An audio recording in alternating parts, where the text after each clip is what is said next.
today's video mga ka-DIY, ito nga pala ay gumawa ako ng aking DIY backdrop stand. Bumili pala ako ng 3 pirasong kahoy sa hardware. Yung size na ay 2 by 1/2. Hindi lang ako sure kung tama ba yung size. Hindi siya masyadong makapal. Sakto lang yung kapal ng kahoy. Then nilagari ko na yung kahoy. Pinutol ko na. So, yung taas ng stand natin ay nasa 2 meters. Yung haba niya. Then, gumawa na ako dito. Naglagari na ako para sa kanyang brace sa likod. So, lalagyan natin ng brace para hindi matumba yung ating DIY backdrop stand. So, sa likod lang yung ginawan ko ng brace. Walang sa harap. Kasi gusto ko mas malinis yung harap na walang sagabal sa harap na brace. Ayan. So, sa likod lang siya may brace. So, ayan. Measure ko na para maging sakto yung ano natin, stand. Dapat naka-straight talaga siya. So, ayan na, naglalagari-lagari na tayo. Akala mo talaga pro na carpentera. Ayan. So, ang next kong ginawa dito ay para sa center, yung palapad ng ating stand. Ayan. So, ang size niya ay 1 by 1 meter and 1/2 meter. 1.1/2 meters yung lapad ng ating stand. Yung taas ay 2 meters, yung lapad ay nasa 1 and 1/2 meter. So, ayan, naglalagay na tayo dito ng marking para bubutasan natin kasi hindi natin ipapako. Lalagyan lang natin siya ng mga tornilyo para pwede natin siyang baklas-baklasin pag kung saan mo siya pwede ilagay, mabibit-bit mo siya. Ayan.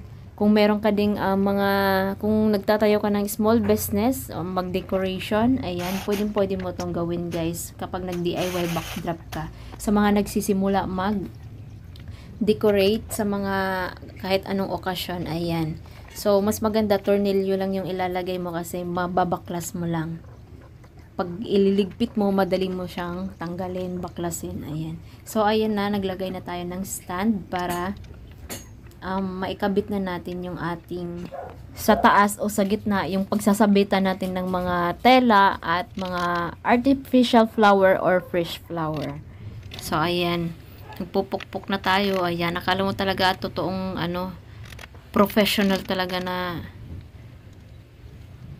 nagkakarpentero. So, ayan. Putyo-putyo lang yung paggagawa ko dyan mga ka-DIY. Bata pa lang kasi ako mga ka-DIY. Mahilig na talaga ako kasi parang namana ko na rin siya sa mama ko. Mahilig din gaganyan, magpupukpok. Kung ano-ano na lang magawa. Ganon din yung mama ko. Kaya mukhang namana ko siya. Na mahilig din DIY. Kung ano-ano na lang maisipang gawin. Ayan. Kung trabaho ng lalaki ay nagagawa din naming mga babae.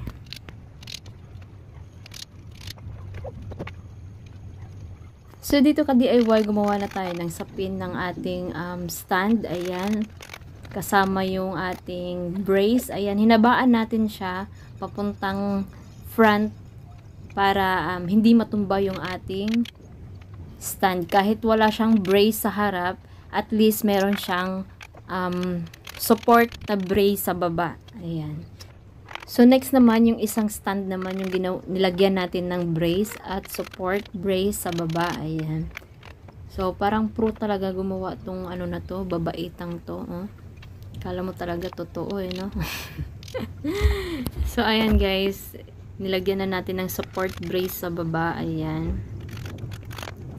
So, ganyan lang ka-easy gumawa ng DIY backdrop. Pwede din kayo maggawa ng yung PVC pipe yung gamit. Yung ginagamit sa gripo guys, yung kulay blue or orange. Ayan, pwede nyo siyang gawin. Meron ding white color nun. So, ayan. So, dito nilagyan na natin siya ng mga tornilyo. Ayan, para tumayo na yung ating DIY backdrop stand. Ayan. So, lalagyan ulit natin siya ng brace dito sa taas. Ayan. So, trinay lang natin siya ipatayo. At binaklas ko ulit dahil nilalagyan ko ulit siya ng brace sa taas para mas matibay yung ating ginawang backdrop stand. Ayan. So, pinukpok ko lang muna siya. Nilagyan ng pako. Ayan. Yung sa baba niya ay binutasan natin para sa isa pang tornilyo. Ayan.